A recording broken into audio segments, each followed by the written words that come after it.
before you think of the first the step. music, and it's just getting crazier and crazier. And then he started telling us the type of things that he was hearing. And these things were so vulnerable, you all. It was speaking of, I mean, it's hard for me to say, Right, just the but lyrics. the lyrics was very vulgar. A lot of sexual abuse. And I was like, enough is enough. And I remember, Brother Rasha and I going to the school board.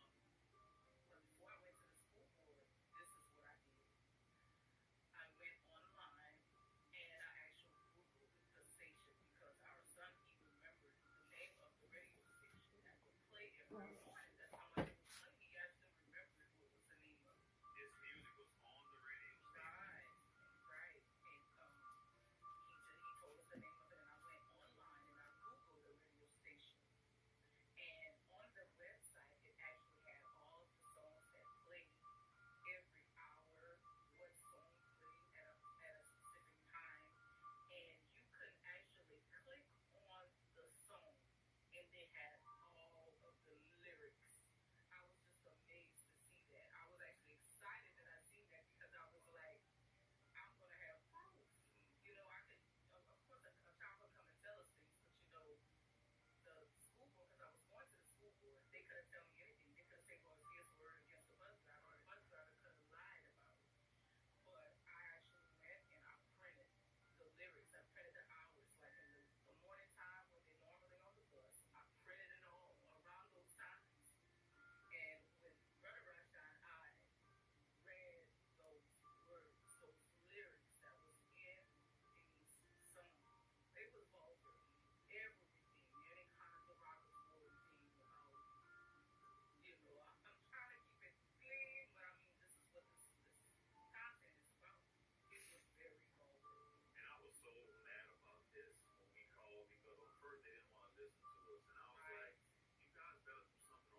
this was more like an old school kind of thing that, some of the Zydeco, he was like this old school Zydeco. And he was like, it's decent music now. It's nothing crazy anymore. And so it really did work. And sadly, I would say a few years after that happened, because the superintendent, he actually took a stand and he started talking to all the bus drivers about the music, because he said that's what he would do now that he seen what the children was being fed. And sadly, like a few years after that, he was gone. Yes. Somebody stepped in and they had him removed for doing the right thing and trying to protect the children. Right. For standing up for what's right. It's just important as parents that we engage in this fight, because if not, this is what's going to happen.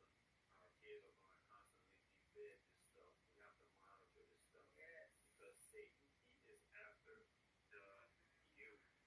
Big time. Pop music harbors dark influences, from the demonic imagery on album covers to concerts where artists openly worship Satan. The link between music and the occult is becoming more overt. Hi there. Would you like to receive a gift? I'm a missionary for the Church of Jesus Christ of Latter-day Saints.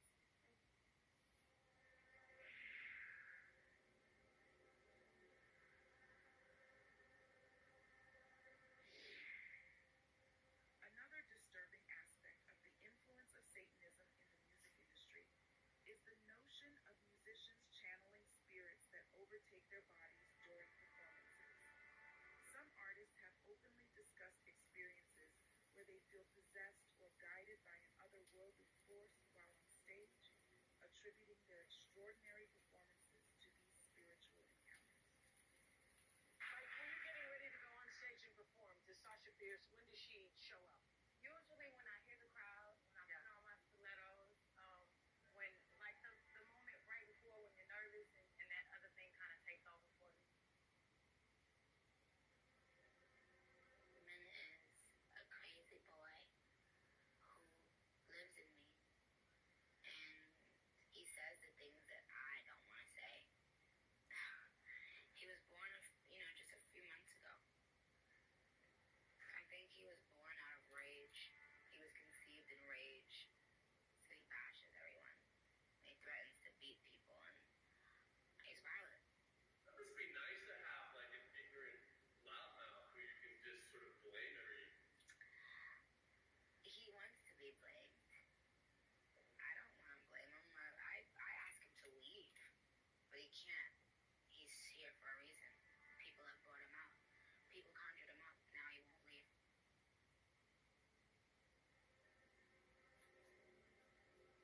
Like I say, to each his own, you know? I know. You look at her. She's so sweet. Hey, she powerful too.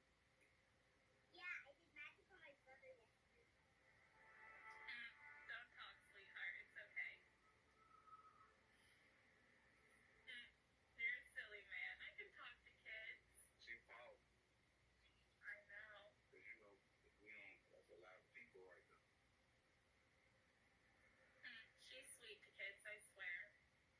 Hey, why you don't never just talk for yourself? Why you always talk for your community? You're supposed to give them the art. They don't supposed to give you the art. You the controller. I got 10,000 angels now. I got 10,000 angels in here with me right now at my command. You're rude, just a little. I sacrifice. You, I know. I will too. I said I will Say too. what? It's hard. That's a hell of a journey. 42 days, no food. No food. That's a hell of a journey. I did I know hungry. it is. Get smile. No food? Felt like I was 100 days? You talking about just on the liquid diet? Yeah, that's it. What was you drinking? Like, Smoothie? Everybody Okay. do what it takes. Everybody ain't willing to do what it takes.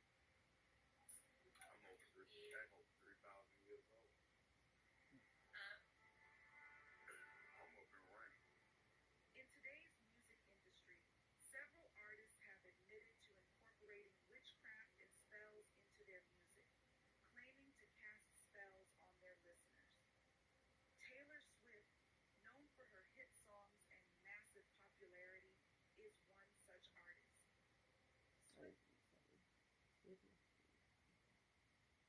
Now I hear my stomach growling. Uh, So I need to eat something. Speaking of food, now I hear my Music stomach video growling. Willow features witchcraft imagery, and she has openly talked about the song being akin to casting a spell to make someone fall in love. Beyond these individual admissions, there's a broader pattern of satanic and pagan influence. damn, that's what's stomach. Yeah, like what the fuck? What really woke me up and let me know, like, okay, the Listen on enemy me. is Like involved what the fuck is in going this on? kind of music. I'll never forget that. It's not like I had feel a hungry, perform, it's just my and stomach I is was up. performing with this Yeah, famous that's crazy. rapper. I actually opened up for him, and we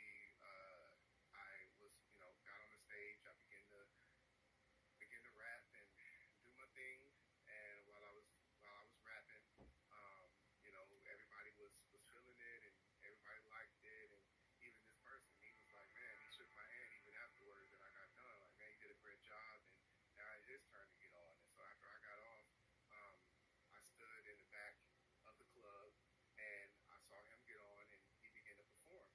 And there was this voice that came to me, and again, I know the voice now, but at the time, I didn't know the voice. I just heard something, and I listened. And this voice said, I need you to go to the back. I need you to go to the back of the club. I need you to stand on the back wall and watch. Literally, my eye opened to the spirit world. The moment that I said I was going to do what this voice was telling me to do, it was as I got activated. And my eyes opened to the spirit. I see these dark shadows come out of this rapper's mouth and enter the people that was in the club. The women started getting more like seductive and promiscuous, and then the guys started getting more angrier and rowdy, and like the next thing you know, gunshots happen in the club, and we run.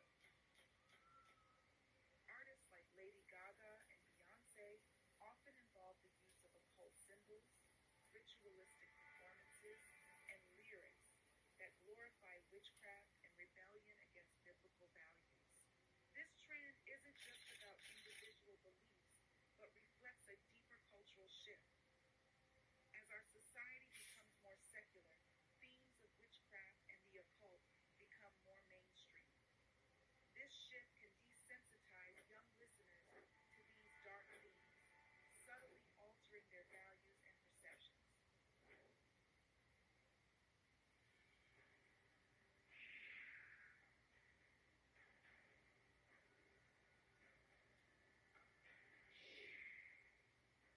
As we delve deeper into the influence of Satanism in the music industry, it's essential to consider the role of music labels and executives in shaping what we hear. Music labels strategically promote certain types of music, steering the public towards themes of rebellion, immorality, and even Satanism. Many believe that artists have complete creative control over their music, but that's not the reality. Music executives and producers play a significant role in determining which songs get released and promoted. This control can lead to the propagation of specific messages and themes. The industry can subtly influence listeners, especially the younger generation, leading them away from the Bible and the Word of the Most High. As consumers, it's crucial to critically evaluate the music we listen to and understand the potential underlying agendas. Okay, so y'all must all be millionaires or just plain dummies, because how is Uncle Sam giving out these five? In this context, it's vital to question who truly holds the power in the music industry, the artists or the executives. Are the songs we hear a genuine expression of the artist's creativity, or are they carefully curated messages designed to shape our beliefs and behaviors? As we close this exploration, remember the words of 1 Corinthians 15:33. Do not be deceived. Bad company corrupts good character. The music we allow into our lives and the lives of our children matters. It can either uplift and inspire or corrupt and destroy.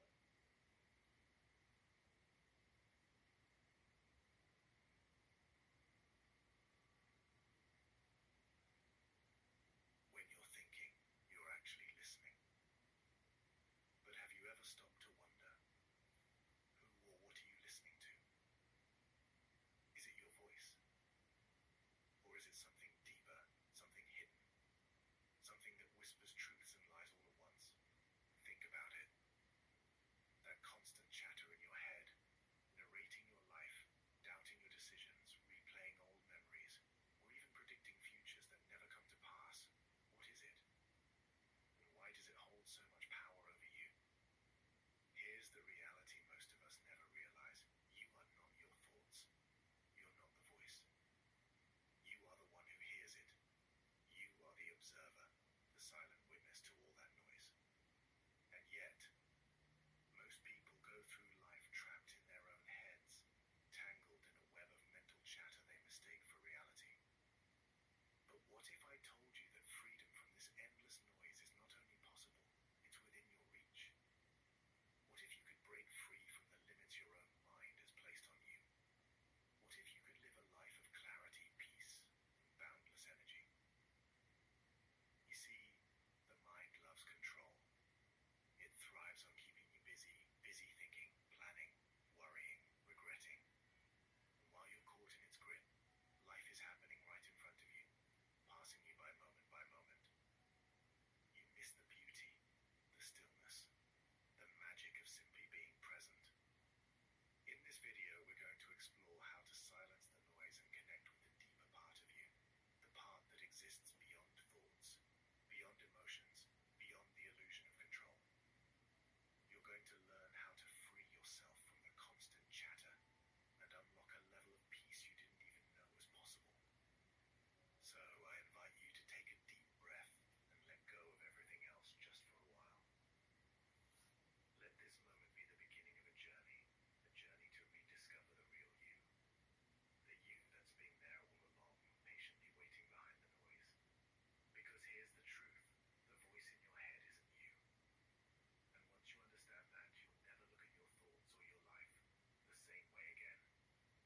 And now, let's dive deeper into uncovering the true nature of that voice and how you can finally reclaim your inner peace when you're alone with your thoughts.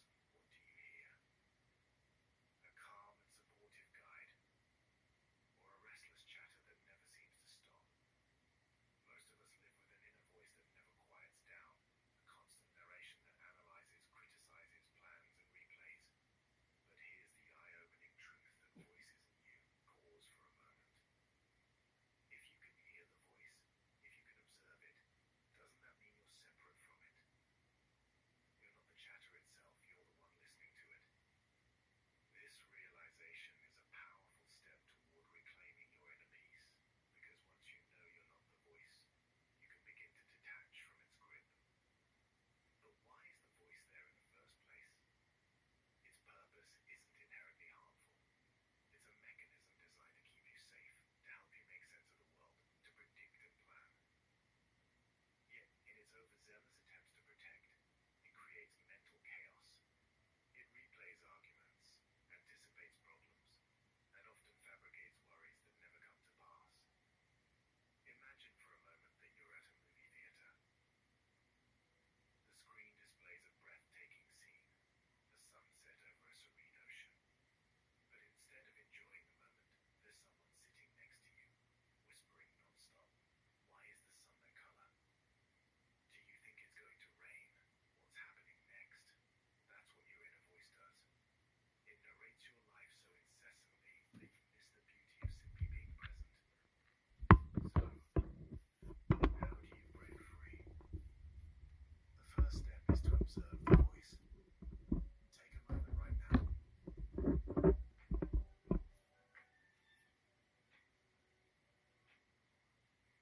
Close your eyes if you can. Yeah, but Listen what to the the thoughts running through your mind. What are they saying? Are they analyzing this video, planning what you'll do next? Maybe even doubting whether this practice works? Whatever it is, just listen. Notice how the voice behaves, as if it has a life of its own. Here's a key insight. The voice isn't you.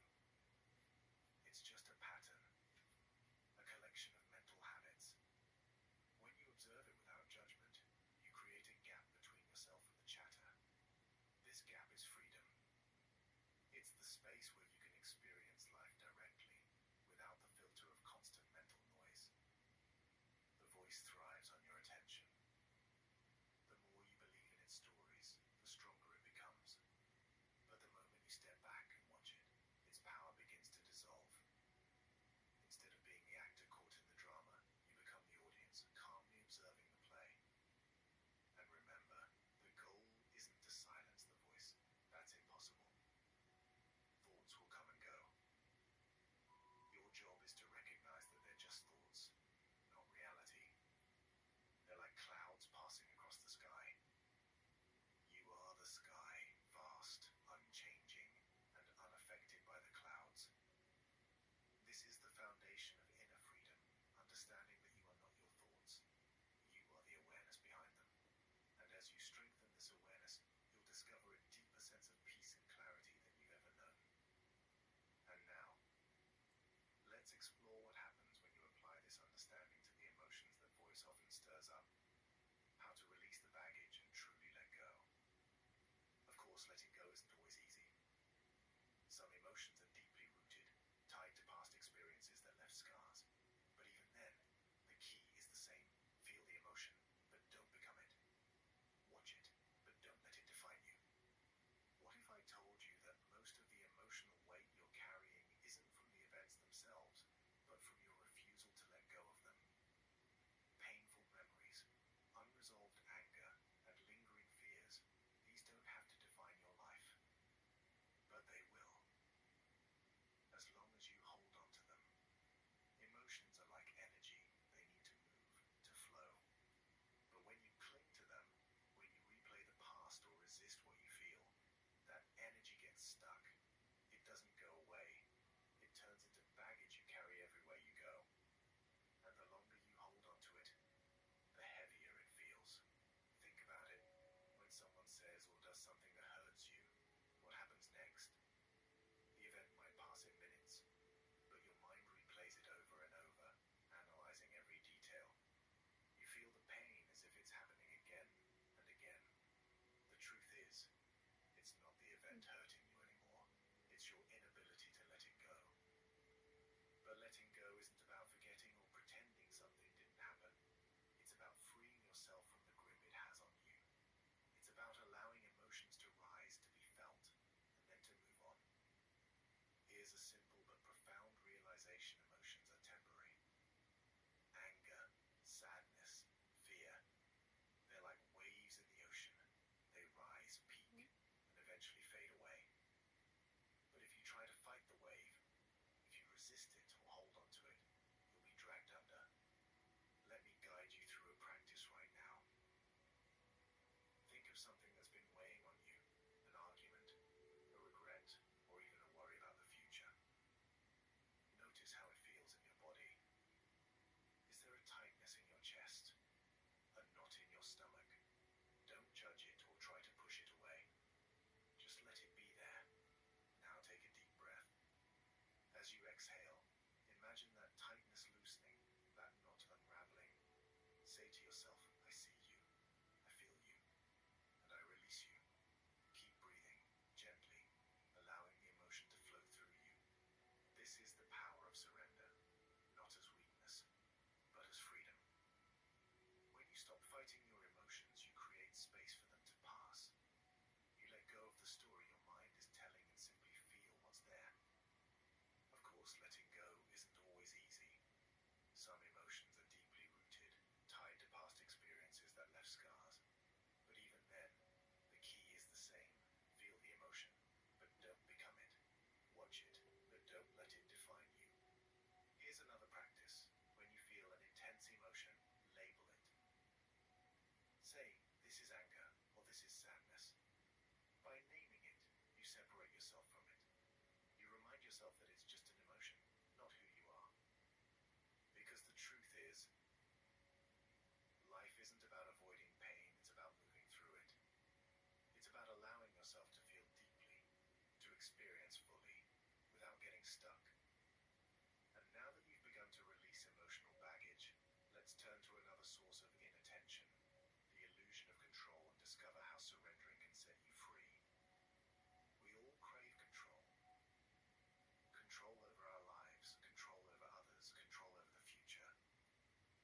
safe, doesn't it? Like if you could just manage every detail, you'd finally be okay. But here's the paradox: the more you try to control, the more you realize how little control you actually have. And that realization, though terrifying at first, can also set you free. Think about it. How many Bone loss.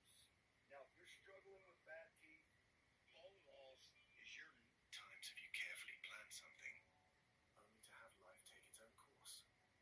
Maybe you rehearsed the perfect conversation, but it didn't go as expected. Or you envisioned your career unfolding a certain way, only to end up somewhere completely different. It's frustrating, isn't it? But it's also inevitable. Control is an illusion. Life is too vast, too complex to fit into the boxes we create. The weather doesn't change because you wish it wouldn't rain. Other people don't act according to the scripts you've written for them in your mind. And the future, it unfolds as it will, regardless of how much you try to predict or manipulate it. So, what happens when you cling to this illusion of control? You suffer. You resist the natural flow of life, trying to bend it to your will. You stress over things that are beyond your power, exhausting yourself in the process. It's like trying to hold water in your hands. The tighter you grip, the more it slips away. But what if you let go? What if you surrendered, not in defeat, but in trust? Trusting that life knows what it's doing, even when you don't. Trusting that you can handle whatever comes, even when it's not what you planned. Let me guide you through a simple exercise. Close your eyes, if you can. Think about something you're trying to control right now. Maybe it's a decision, a relationship, or an outcome you're desperate to make go a certain way. Notice how it feels in your body. Is there tension, anxiety, a sense of urgency? Now take a deep breath, and as you exhale, imagine releasing the need to control. Picture yourself opening your hands, letting go of the reins you've been gripping so tightly. Say to yourself, I release this. I trust the process. Letting go of control doesn't mean you stop caring or stop taking action. It means you stop trying to force outcomes that aren't yours to dictate. It means you show up, do your best, and then let life take its course. Here's the thing. Life has its own rhythm, its own wisdom. And when you stop fighting it, when you surrender to the flow, you find a sense of peace you can't achieve through control. You start to see that even when things don't go as planned, they often turn out better than you could have imagined. Imagine standing in a river. If you resist the current, trying to push the water in a different direction, you'll tire yourself out. But if you flow with it, you'll move effortlessly. Life works the same way. The current is always moving, always guiding you, if you're willing to let it. But surrendering isn't just about external circumstances. It's also about your inner world. How often do you try to control your thoughts or emotions, forcing yourself to feel a certain way? What if you simply allowed them to be? What if you trusted that they too will flow and fade, just like everything else? Here's a mantra you can carry with you. I control what I can, and I let go of what I can't. Repeat it whenever you feel the urge to grip tightly, to force or resist. It's a reminder that while you can influence your actions, your choices, your attitude, the rest is up to life. Now that you've loosened your grip on control, let's explore how to live more openly and freely, unlocking to and fade, just like everything else. Don't drink coffee. Here's a mantra you I can do. carry with you. I control what I can, and I let go of what I can't. Repeat it whenever you feel the urge to grip tightly, I was just drinking to coffee, force or remember? resist. That was coffee. It's a reminder that In while a you black can cup. influence your actions, your choices, your attitude, the rest is up to life. I ain't gonna lie, I could not get. I used to back when I used to smoke cigarettes. Let's I could not get explore my how to day live going without a openly coffee, especially when I was working at the on the rims, man. Shit, I could not. If I ain't had no cigarette and no coffee before I went into work, I wasn't gonna work. Bro. I need this cigarette. I need the coffee. Well, I don't have it every morning, but I do like smoking blunt with your coffee. Man, that's the best shit. I put that online. I got 200 likes. I'm like, yeah, shit. Who don't smoke weed and drink a The coffee? desire to protect. That's the best shit. Think about it. How many times have you held back your feelings out of fear of being judged? Or avoided opportunities because you didn't want to fail? It's a freedom. Let's And explore then how I to go live to the more gym. openly and freely, Yeah. unlocking the full potential of your heart and Are your you talking about life. after you smoke, drink coffee? Imagine Yeah. a life That where you sounds wake up cool. every morning with a sense of freedom. I still ain't where got your to the heart gym thing feels yet. light, your mind I is feel at like gym peace, is a form of and you're meditation open to because whatever the It day may bring. once is. you work out again, you relax. That's the It's probably essence of like living so just openly. relaxing. Not only But for that, many but of you us, get to it's a work distant out a dream lot of things because mentally. we've Like built a walls lot of around people don't ourselves, understand walls made of fear, that a pain, lot of your and the desire emotions to you belong. can kind of channel them when you're getting them out physically. Okay. So it's like, say if you are upset about something, you go to the gym and you physically pushing this and Yeah. moving is getting out that energy for that certain thing. Now you're even too tired to be upset. That makes sense. Yeah. Yeah, I can focus more when I'm thinking about something. Yeah. And then it's all positive progress. 'Cause, you know, Mhm. getting fit and shit. So, yeah, that's Yeah. what's up. I put it all on the machine. That's I something ain't- been bothering me. Mhm. Yeah. And I sleep better. Do you? Mhm. Yeah. I'm about to get in the gym. Yeah, this girl want me to go with her. I do want to start working out. Really get ready for it. Yeah, I go Mondays, Wednesdays, and Fridays. Okay. Yeah. Going yesterday and I'm going tomorrow. Oh, okay. How long you be there? How long you be there? An hour. Oh. Yeah. 10-minute stretch. And the rest working out. Oh, okay. And then afterwards, I get a massage for 15 minutes. Oh, okay. Yeah, it helps relaxing my muscles so much after I work out. Yeah. Like,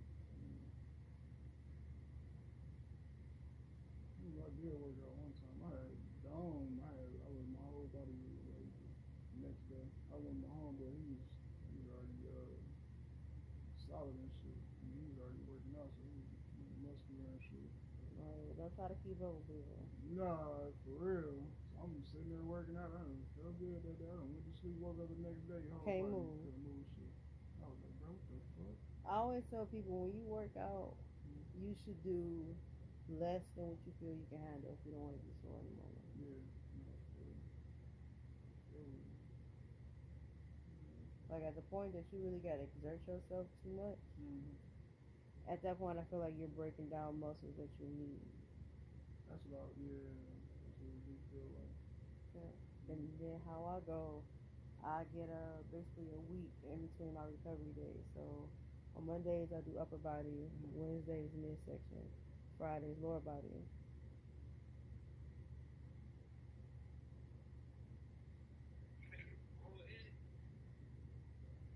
Good up.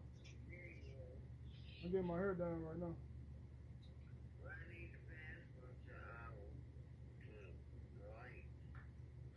I sent it to you in a message.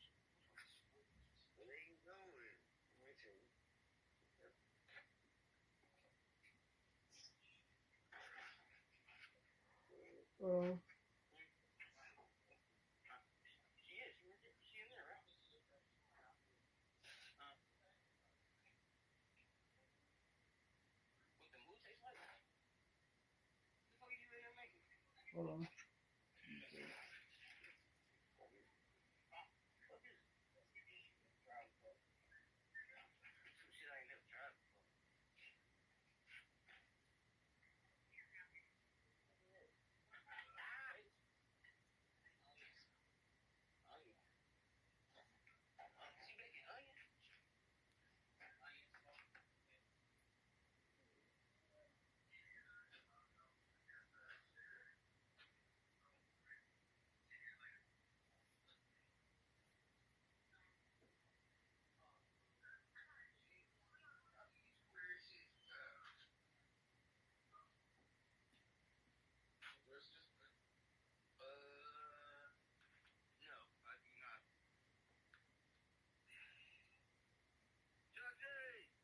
What up, though? What up, nigga? What you got up? Shit, just get this from yourself. Joe, what you got, some bud? I'm waiting on that nigga to hurry. I'm waiting on that nigga to hurry up. Oh, for real. Yeah, that purple shit he had was some fire. I ain't gonna lie. That shit was some gas. I was fucking stomach hurt, bro. What the fuck? What you doing today? I ain't trying to straighten up this damn basement. Oh, okay. And, try to move this dryer over where the washing machine at. Oh, okay. Broke it. So I gotta put it back on the other side. Where the washing machine is at. That's it.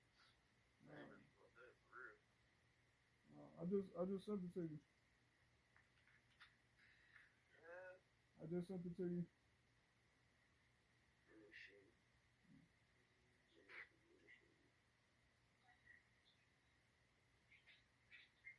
Yeah, you got the email address, don't you? No. I didn't get the email address. The email address is 734-292-4739.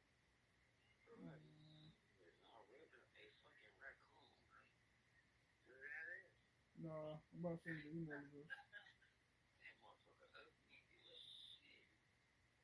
I Yeah. like he about to attack. What you ugly? Watching this little shit on YouTube, Facebook, nigga up here rubbing the possum. Okay. It's fucking like he about to attack. Okay. I just sent it to you. I sent it my email, right? Huh? You sent it to my email? No, I sent it on Messenger, Facebook Messenger. Okay. I just sent it to you.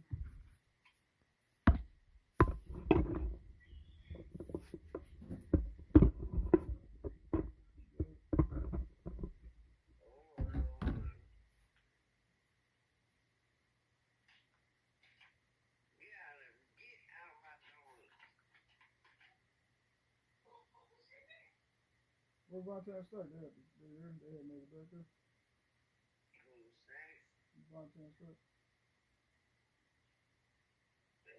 Devante going to do his shot and get blood. Oh, I'm gonna put my phone back on charge. Shit, I'm going out there. okay. Alright.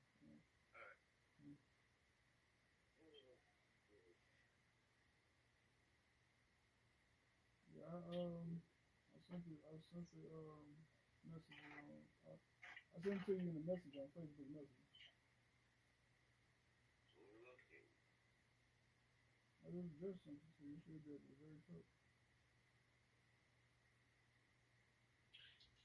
Oh god. You might have to hang up and then check. You know, if you don't see it, call me back. Alright.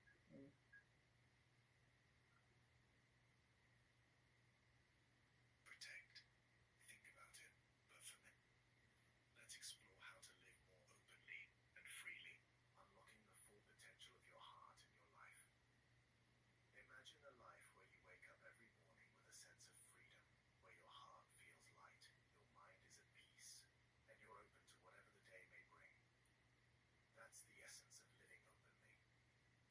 But for many of us, it's a distant dream, because we've built walls around ourselves, walls made of fear, pain, and the desire to protect.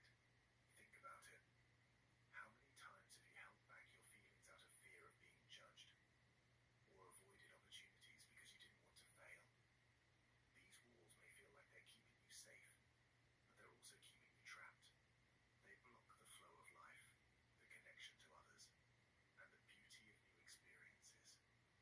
Living openly doesn't mean you won't face challenges or get hurt. It means you stop letting the fear of those things dictate your life. It means you choose to embrace life fully, with all its unpredictability and imperfection.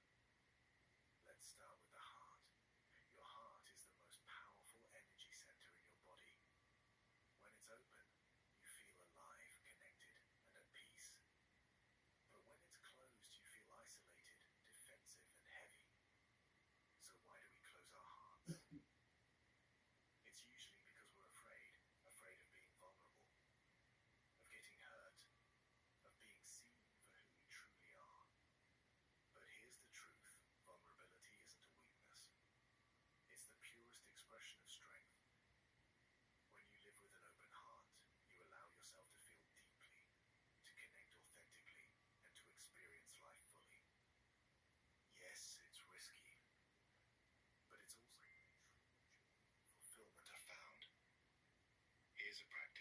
start opening your heart, take a moment and think about someone or something you love. A person, a pet, a place, or even a memory.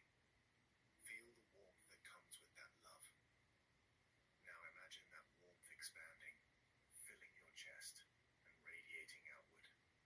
With each breath, let that feeling grow stronger, as if you're sending it out into the world. That's the power of an open heart. And the more you practice it, the easier it becomes to live this way, not guarded, but free. Living openly also means embracing the present moment. How often do we get caught up in worrying about the future or regretting the past? Meanwhile, life is happening right here, right now, and we're missing it. The present moment is where life unfolds. It's where beauty, joy, and peace exist. But to experience it, you have to let go of the mental distractions pulling you away. Here's a simple exercise to anchor yourself in the present. Wherever you are, pause. Take a deep breath. Bamboo HR is easy for everyone. What about a hospital that needs employee data, benefits, and payroll all in the same place? Yes, it all works together with Breath and notice what's around you. What do you see? What do you hear? What can you feel? Engage your senses fully.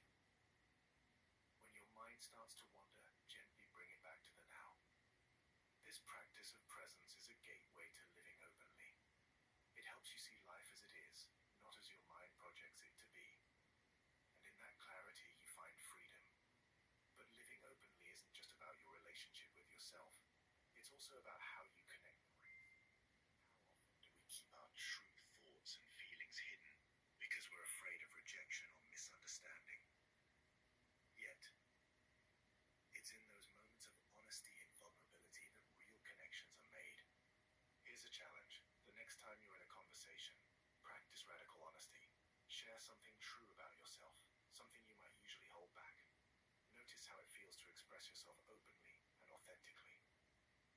You might be surprised at how it deepens your connection with the other person.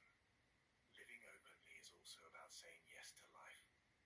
Too often, we hold back out of fear or doubt, waiting for the perfect moment. But the truth is, life rarely gives you perfect moments. You have to create them by stepping forward, by saying yes even when you're unsure. Living openly is a choice you make every day. It's a practice of letting go of fear, embracing vulnerability, and being fully present. It's not always easy, but it's always worth it. And now that you've unlocked the power of living openly, let's bring it all together by discovering how to achieve true freedom. Freedom that lasts, no matter what life throws your way. What does it mean to be truly free? Is it having no responsibilities? Is it escaping all pain and struggle? No, real freedom isn't about escaping life. It's about embracing it fully. It's about living without the inner chains that hold you back, the mental chatter, the emotional weight, the need for control. True freedom begins within. Think of freedom not as something you attain, but as something you uncover. It's already there, beneath the layers of fear, doubt, and resistance. Freedom is your natural state when you stop clinging to what no longer serves you and let go of what you can't control. Let's start with the mind. Most of us think freedom comes from solving every problem or achieving every goal. But have you noticed how, even when one problem is solved, another one takes its place? It's like a never-ending game. The truth is, the mind will always find something to fixate on unless you learn to step back and observe it. Here's a practice. The next time your mind starts spinning with worries or plans, pause. Take a deep breath and remind yourself, I am not my thoughts. Watch them as if they're leaves floating down a stream. Let them pass without grabbing onto them. This isn't about ignoring reality. It's about freeing yourself from the stories your mind creates around it. Now, let's talk about emotions. True freedom doesn't mean you stop feeling. It means you stop being ruled by your feelings. Emotions will rise and fall like waves, but they don't have to carry you away. When you feel anger, sadness, or fear, acknowledge it. Say, I see you, accept you. Then let it flow through you instead of resisting it or clinging to it.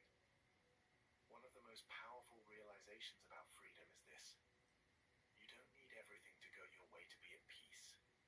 You can find freedom even in chaos when you let go of the need for life to be perfect. Imagine standing in the middle of a storm. The wind is howling, the rain is pouring, but at your center, there's stillness. That stillness is your true self. It's the part of you that isn't shaken by external circumstances. When you connect with that stillness, you realize that freedom isn't about the storm stopping, it's about finding peace within it. So how do you live this freedom every day? By practicing presence. By letting go of what you can't change. By opening your heart to life as it is, not as you wish it to be. Here's a mantra to carry with you: I am free, no matter what. Say it when you feel overwhelmed, when things don't go as planned, or when emotions threaten to consume you. It's a reminder that your freedom isn't out there, it's in here. True freedom is about showing up fully for life without fear, without resistance, and without the need to control. It's about being fully alive in each moment, trusting that no matter what happens, you'll be okay. Take a moment and breathe. Let the words settle, let the thoughts quiet, and just be here. Because this is the point we've been building toward. The realization that everything... I saw a stat that says you spend about 8.5 months of your life in a supermarket. Life is far too precious to be running up and down grocery aisles looking for gluten from soy sauce. It's time we reclaim our precious... need is already within you. The clarity, the peace, the freedom, they're not things you have to chase. They're simply waiting for you to uncover them.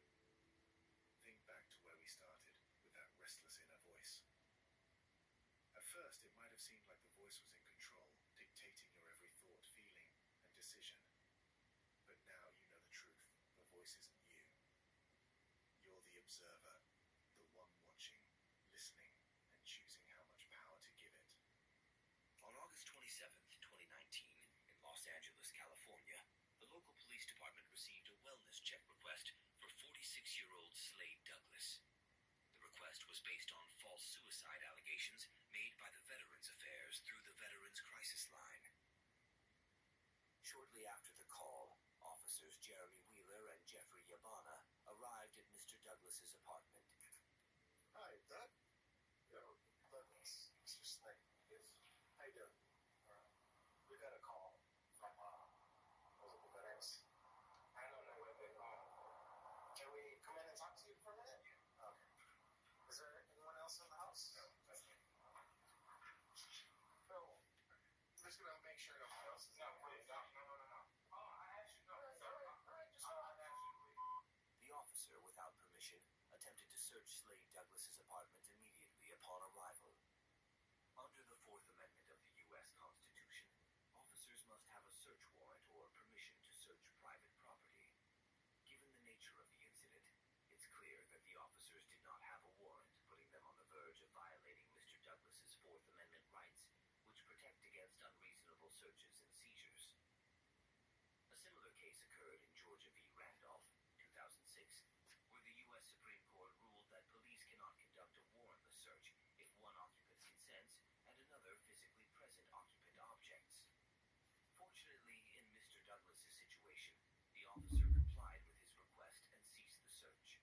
This is my house. Okay. Number one, you just can't walk around. Let me ask you a couple questions. The veterans, they were concerned that you wanted to figure in a couple things. One was which that you were threatening to commit suicide. That's not true. Okay. So what I'm here for is just to make sure you're not going to do something like that. You understand? So if you need our help, that's what I'm here for. So we're not here to. A lot of people see it kind of like as illegal if somebody commits suicide. If somebody really want to commit suicide, you can't stop them. No, you can't. You can't. But it's, I don't know, that shit deep, man, because it's like, you know, when a person got their mind made up, they do. But then it's also, it's always momentarily because it's when you lost in your in them dark thoughts like that. You gotta escape that shit. Cause it's like, man, Very much true. But like a person devalue themselves, but that's you gotta. I mean, by all means, you know, you can't change a person's mind, but it's the reality of it is they value is so not as worth. It's so not worthless. Like it is, their value is so valuable that, but like, all right, you can't change their mind, but at least let them know, like, bro, you are worth so much more than what you giving yourself credit for or what you assume. But I ain't trying. I mean, I can't. I know I can't change your mind, but I just truly want to let you know, like, the reality is, you know, you are worth your value. Your value is very high. Your worth is very high. Like it's. but that's the thing. Um, it's not always because somebody don't see their worth. You are It's true. usually just because someone is going through something. They can feel like they're very valuable. It's just that maybe if they feel like they made a mistake and they can't undo the mistake, or if they're really sick and they want them to take matters into their own hands. And Yeah. Yeah, I get that. so to me, all of it just boils down to you kind of have to get mental strength from it yourself because no one else can do that for you. Right. No, that's true. Yeah, that's definitely true. Yeah.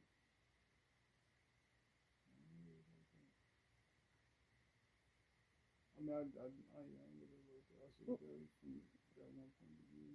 Yeah. Yeah, you are though. That's for sure true.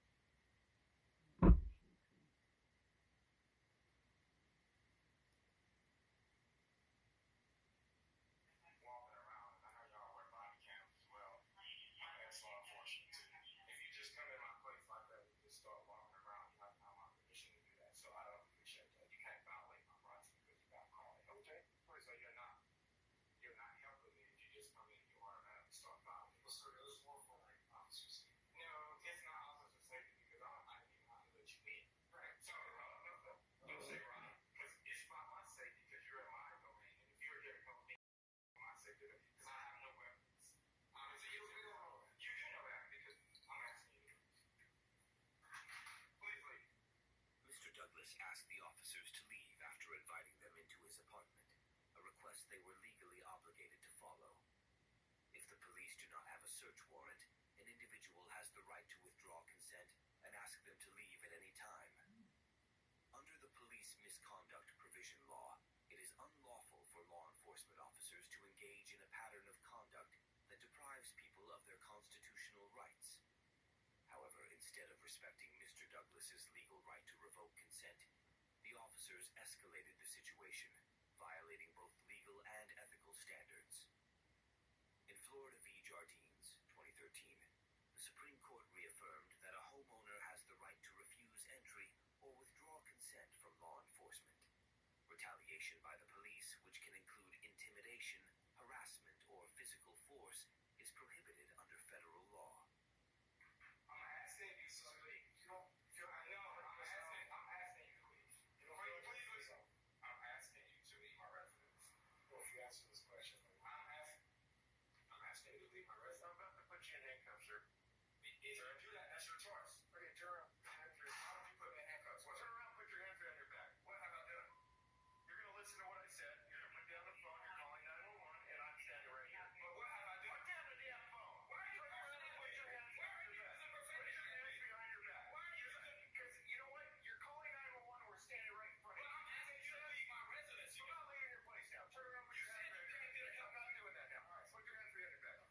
so what is he getting arrested for? Cause this nigga mad. You know this. Determined. You know this. The officers detained Mr. Douglas for trying to call other law enforcement. What? One officer took his phone without consent. Police That's can ask for a funny. phone Seizing the phone during a false arrest violated Mr. Douglas's First Amendment rights, including his freedom of speech. In Riley v. California, 2014, the Supreme Court ruled that police must have a warrant to search a phone, further confirming this violation. The officer's actions suppressed his right to seek assistance and compounded the abuse of power.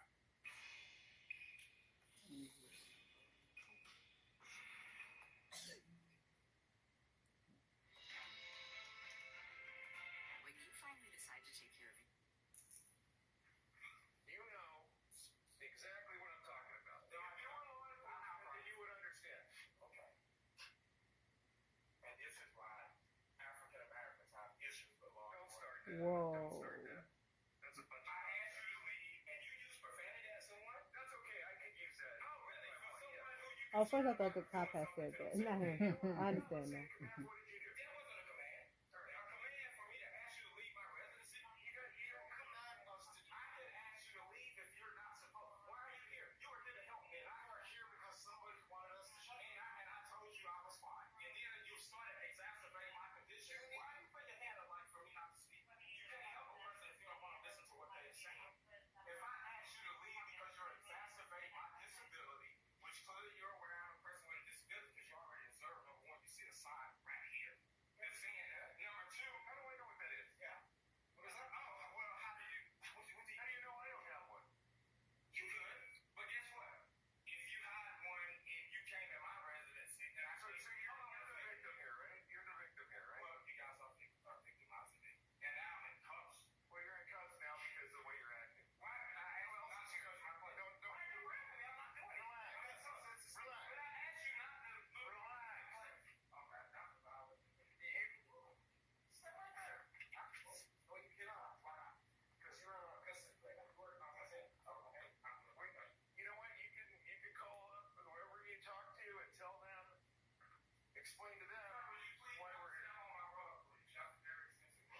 The officers arrested Mr. Douglas without explanation, searched his apartment without consent, violating his Fourth Amendment rights, and mocked his disability, ignoring the protections of the Americans with Disabilities Act.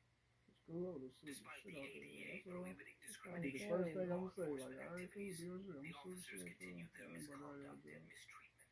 Who says I want to step on your right? Why are you acting like your shoes? Yes, sir. Okay, good. You can put them on. You have ID with you? I do, but I need to get it. I can't get it. Where's your ID? Would you please remove your hands off of it? No, I will not. No, I will not. I will not. And I recommend you don't resist. So put your shoes on. I'm not resist, so y'all can put my ass on. That's what I want to do.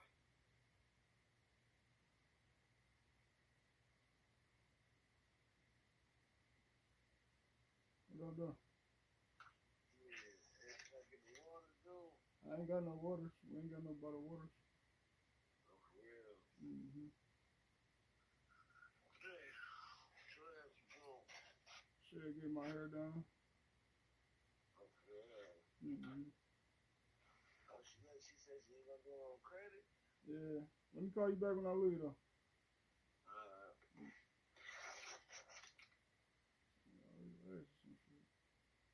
Nothing.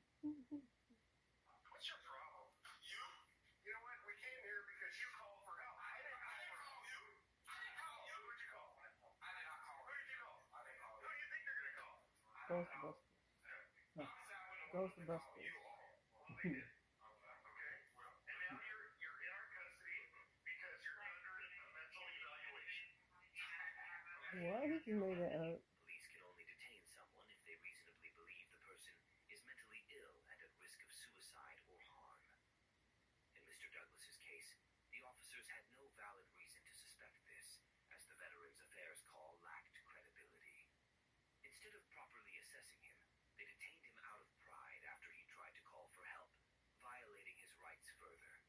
And the body cams are working too. Absolutely. Absolutely. Where's your ID? Do you want your ID?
mysterious girl crashes from the sky face first into Jacob's A lap. hot and mysterious accidentally girl? drops him. What? What? This is crazy as hell. How you even know she hot? She crashed from the sky. She in pieces. What the fuck? If you let on this nigga's face, it's crazy. What the But she was hot though. Look at that She was ass. hot though, right? Oh, What? fish motherfucker. That's crazy.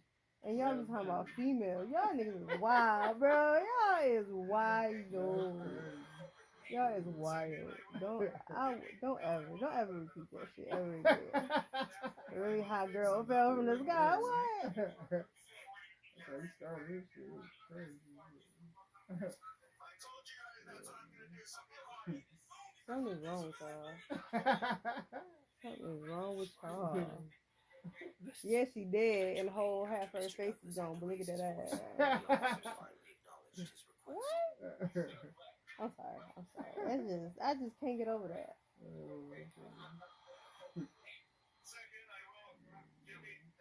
I'm gonna have to find that video. Before we know Pocket FM. I think it's called Pocket FM. It's one of them little do like mini little, stories. Yeah.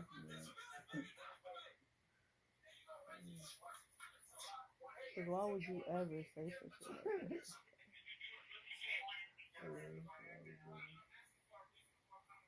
Sound like a freaky animal.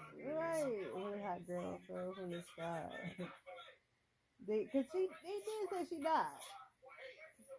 I don't think she did.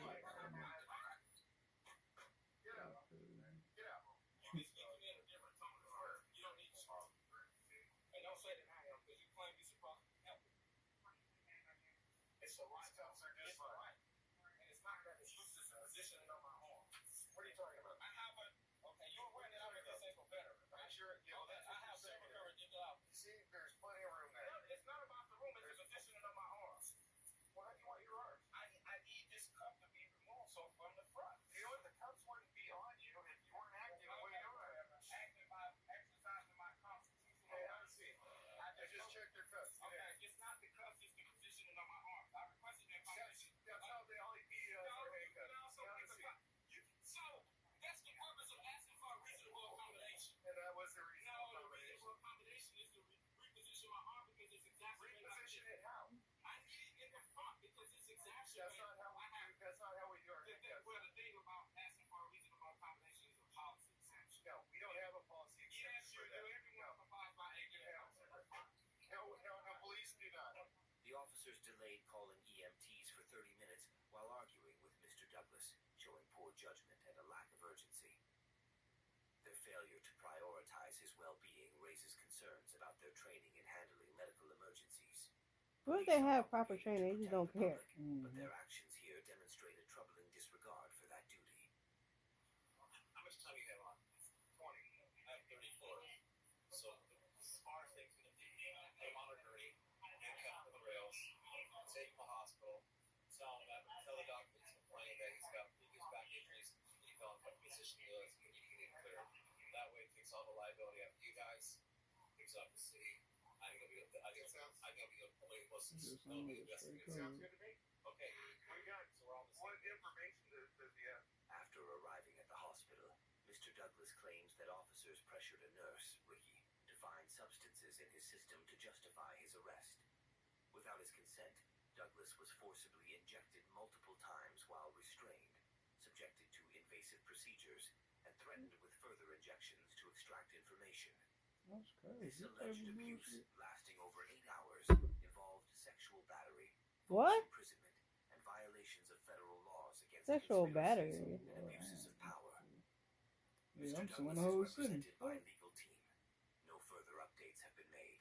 On September 9th, 2022, That was the First craziest Amendment story owner ever. Joshua Roberts, owner of Oh, there you go. the Audits YouTube channel, was filming outside Dove Technologies in Florence, South Carolina. While recording, two workers exited the building and approached him. Chuck Norris doesn't need 3 hammers to attack your village. He steals enough.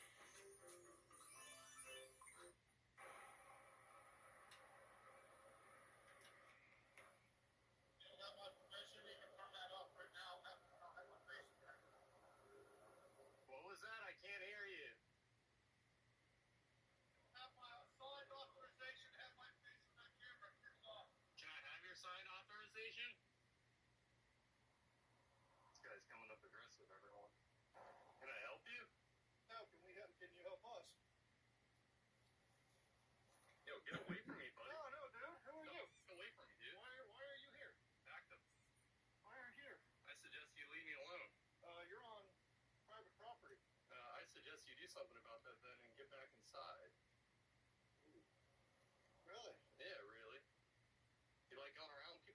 Yes.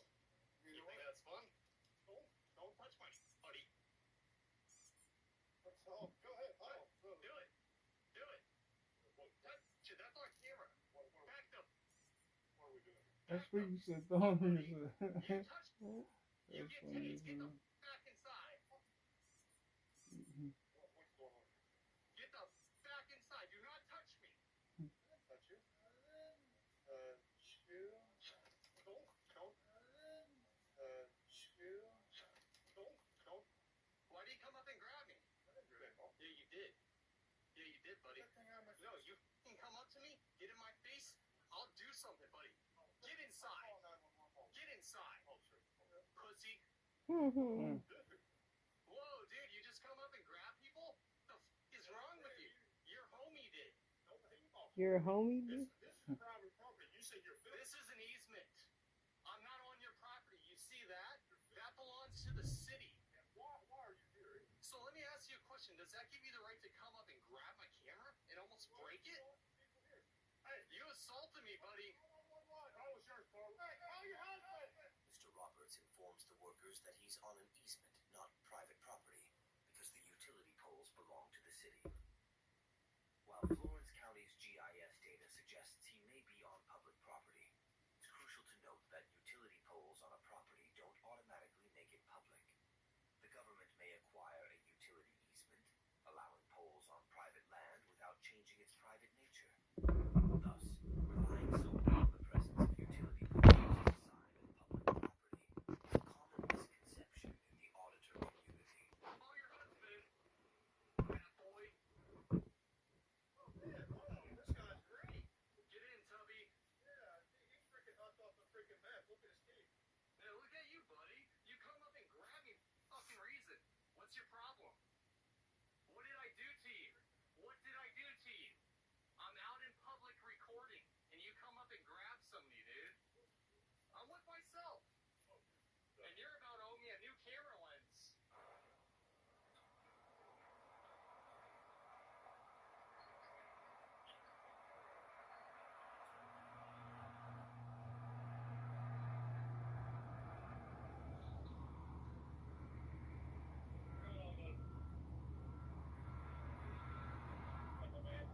Oh, nothing. Just getting assaulted out here. That's about it. Yeah, by one of their workers. Wow.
that lecture. The pink and So pink. what was it called? Yeah. About somebody coming up here, harassing employees and pulling a camera. Oh, cool. Did they mention that they came out when I was just taking pictures of their property, and they came out to grab me? Did they tell you that? Did they tell you they circled me and surrounded me? They mentioned that in the 911 call? Oh, they didn't mention the part before, though, right? The part where they assaulted me, they forgot, they left that out. Got a call about suspicious person being on the property. Oh, am I on the property? Assuming you were if you were over there. Oh, you're assuming I was. Were you over there? You said you were filming that car? You know what? I'm not going to answer any more questions. Walk around the vehicle, filming the car, so that means you was on the property. I'm not going to answer any more questions. That's how stupid you are. That's how stupid you are. Yeah, fucking moron. This is called a career killer right here, this camera. Yeah. That's all you got to do. Yeah, it is. And you got to violate rights and not uphold your... You're right. You can film all day. Well, you just said I was on their property. You said you was on the property. I never did once. You said you was walking around the car. See, filming the car. I said I was filming every license plate in every car going in and out. Alright. Did I say I was inside their If you're property? gonna do this report, you need to explain to me in detail how it got to the point Do you see where I'm standing? Do you see where I'm standing right now? Hey, I'm over here. standing by the mailbox. I'm right- Technically, this is still their property. You're so So dumb. you in the road? I dare you, man. I dare you. Dare me to what? Trespass me. If you think this is their property, trespass me. You need to explain to me what happened to the point where you say you got assaulted. How about I talk to this guy? Is this your supervisor? Because you're not doing shit, man. You're just an idiot. So walk over there and talk to him. Hey, are you a supervisor? Can I get your name and badge number? Yeah. Safety Potion 229. Alright, I just got assaulted, and this guy really doesn't care. He's not really. He's just talking shit, running his mouth. That's all he I'm just talking shit. You trying hear to this, ask guys? him. He said he got assaulted, but he is yet to tell me how. I was just out here taking some pictures, and one of the guys came out here saying he didn't want to be filmed, and he ran up to me, started circling me, grabbed my camera, started pushing up on me. He said he got assaulted, but he is yet to tell me how. I He told got you, circled by this guy. I told him multiple times, this guy is terrible. If you're a supervisor, reprimand him. I'm not He'll. All right, can you help me and do your job and you know, cuss him out. yeah. Oh, why did I cuss him out? Because he said he was going to arrest me after I got He said he assaulted. was going to arrest you for breach of peace if you didn't shut your mouth Exactly. across the parking How lot. about you shut your mouth? How about you do that, buddy? Just shut your mouth. Because You you're have to do useless. anything you say. You're useless, bro. Okay. You're a useless public servant. That's all you are. I didn't hear him at first. He started screaming, and I said, "What'd you say?" He said, "You don't have permission to film me." And then he just started circling me, surrounding me, and then he went boom and grabbed my camera and twisted as hard as he could. He almost broke the lens off.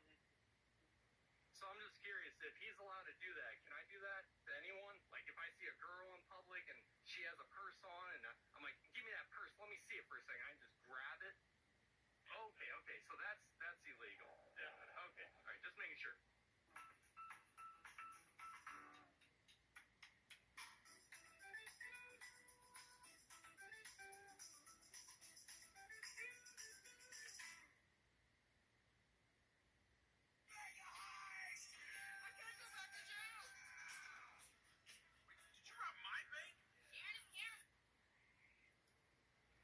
Do you film for yourself, or who do you film for? No, I just film anything I see in public, man. You originally from Florence, or? I'm around. I've been all around.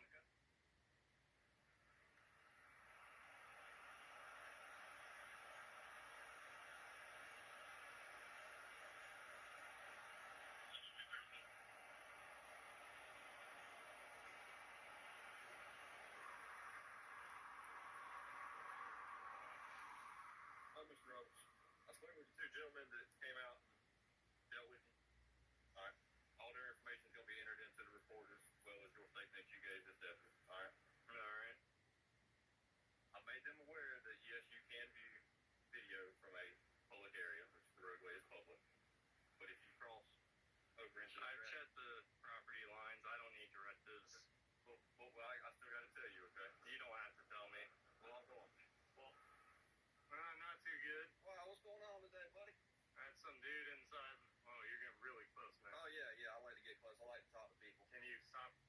sir. I want to talk to you. What's going on, my friend? Stop fucking getting so close to me, dude. What's going on, man? Dude, stop approaching me.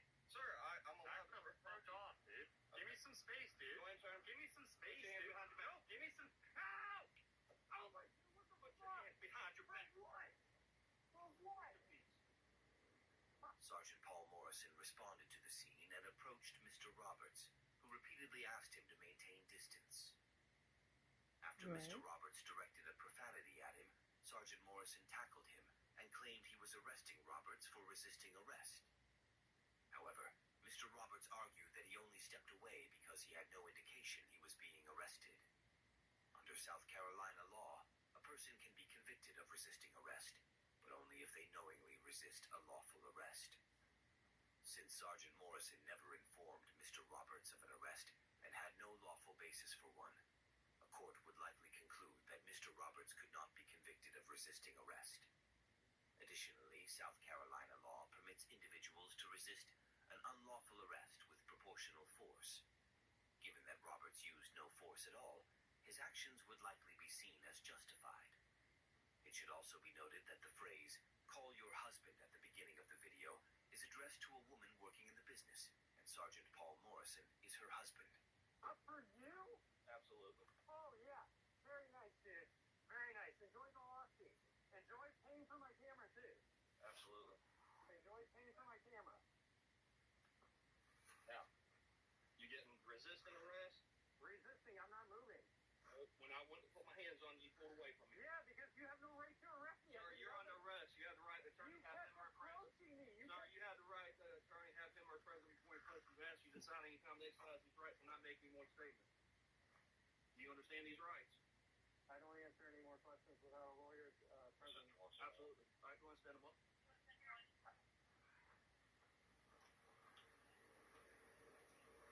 So we can see, guys. Got the taser, so what? Oh yeah, I've already told him. I got a phone.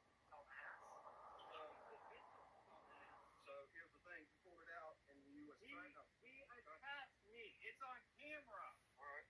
Well, we're gonna log all this in too. Good. Do it. Thanks for breaking my camera. Appreciate it, man. Cool. Make sure you get my battery too. After Sergeant Morrison arrested Mr. Roberts, no criminal charges were filed, and Roberts was released. He filed a formal complaint, leading to an internal investigation that resulted in Morrison's resignation on September 15th, 2022. Sheriff T.J. Joy confirmed multiple policy violations and referred the case to the 12th Circuit Solicitor's Office, though no charges were filed. Mr. Roberts also alleged that Morrison deleted video footage of the incident, but Roberts recovered and shared it online. The Sheriff's Office has not addressed the deleted footage publicly. On March 22nd, 2024, independent journalist Justin McHenry visited the Clinton Police Department in Arkansas and began filming in the parking lot. He was soon confronted by Lieutenant Scott Solomon of the Clinton PD, later joined by Van Buren County Sheriff Eric Coons. McHenry recorded the interaction and later shared the video on his YouTube channel.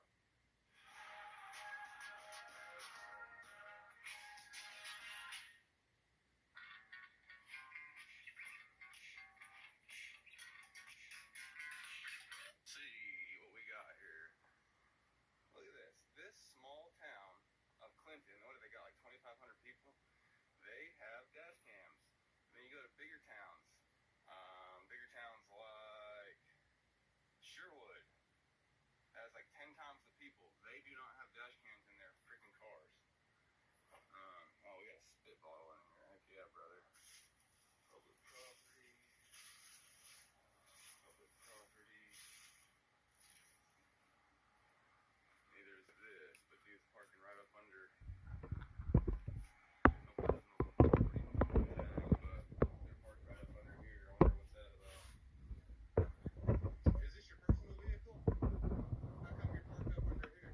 Oh. Is this the police station? So you have a salon on the same building as the police station? Is that what's happening? Who are you, lady? How about you talk to the owner of the building? Oh, okay, I'll talk to whoever. So this is half police station, half beauty salon?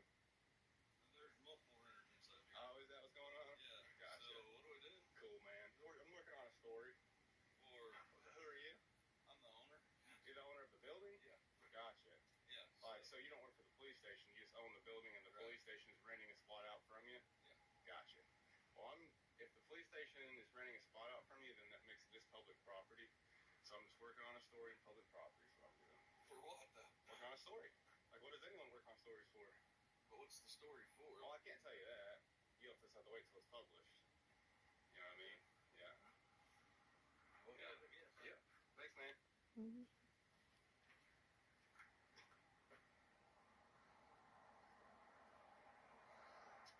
Bro, left his computer on. His dash is still saying like it's on right now. It's interesting. What's up, dude? Is this? I think this car's left on.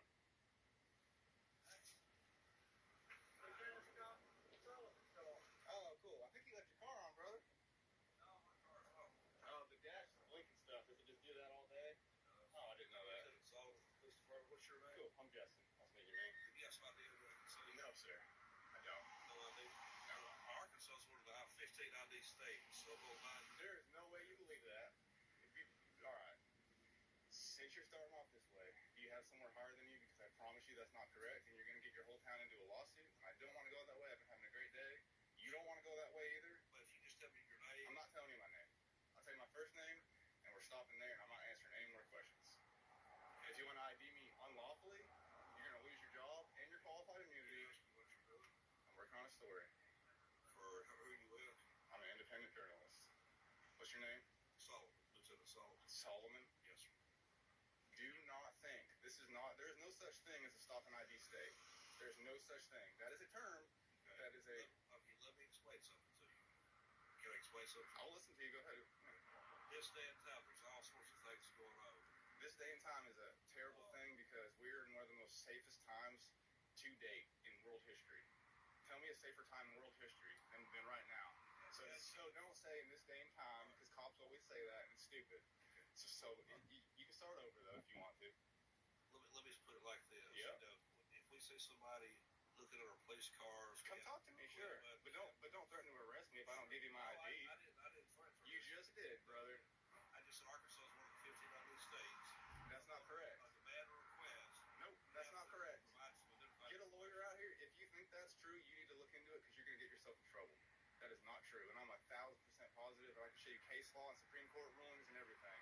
More or less, we're just concerned about what you're doing. Well, do not think that you can just stop and ID anyone you want. You're going to get yourself in trouble, and you're non-constitutional. You are unconstitutional. Well, with what's going on, I mean... You are no, if you think you can do that, you don't believe in the Fourth Amendment if you think you can do that. No, this is important to everybody that you know the Fourth Amendment. What is it? So, what is it? The right of freedom. No way you just said that. No, that's the First Amendment. That's what I'm saying, the First Amendment. No, the First Amendment. Bro, what's the Fourth Amendment? All right, just... oh my God, dude, and you're a lieutenant? Is your chief here? No, he's off. We need someone to teach you what the Fourth Amendment is. What is it? My question is... What is the... No, okay. What's the 5 elements of the First Amendment? There's 5 elements. There's 5 elements of the First Amendment. No, I have some concerns and questions for you. Well, I'm going to go ahead. What are they, sir? What's the Fourth Amendment? You don't know any of it. You need to go study the Constitution, and until you do, don't say a word to me, please. Go back inside, look up the Constitution, and read those rights and learn them. Memorize them, then come out. Other than that, you don't know what you're doing or what you're talking about, and you don't need to be a lieutenant. And I'm sorry I'm getting mad, but that is ridiculous. You should be ashamed of yourself for not knowing the first or the fourth. Walk of shame right there, and it's deserved. Lieutenant Solomon claimed he could demand identification because Arkansas is a stop and ID state. But Mr. McHenry argued that the Fourth Amendment prevents officers from requiring identification without reasonable suspicion of criminal activity.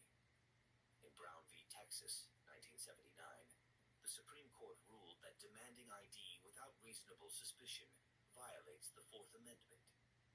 While Hybel v. 6th Judicial District Court of Nevada, 2004, allows arrest for refusing ID in a stop and ID state, Arkansas has no such explicit statute. The Eighth Circuit Court ruled in Stufflebeam v. Harris, 2008, that Arkansas law does not allow arrest for refusing ID unless tied to other criminal activity or officer safety. Thus, Lieutenant Solomon could request ID, but not demand it under threat of arrest without reasonable suspicion of illegal activity. What if I told you for just $1 down? So, better yet,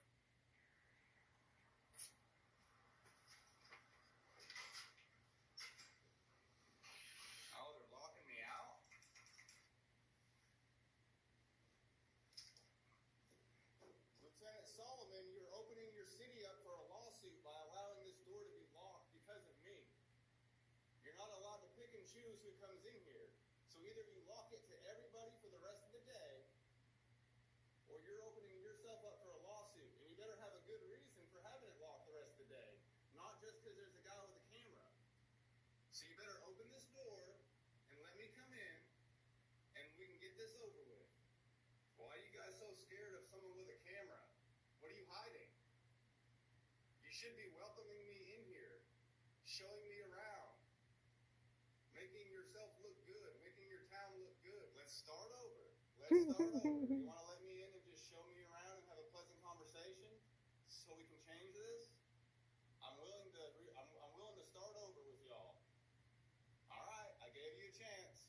I'm honestly not gonna waste my time in this stupid little hallway. This lady right here. Uh-oh, they're sending the sheriff out here. The sheriff showed up.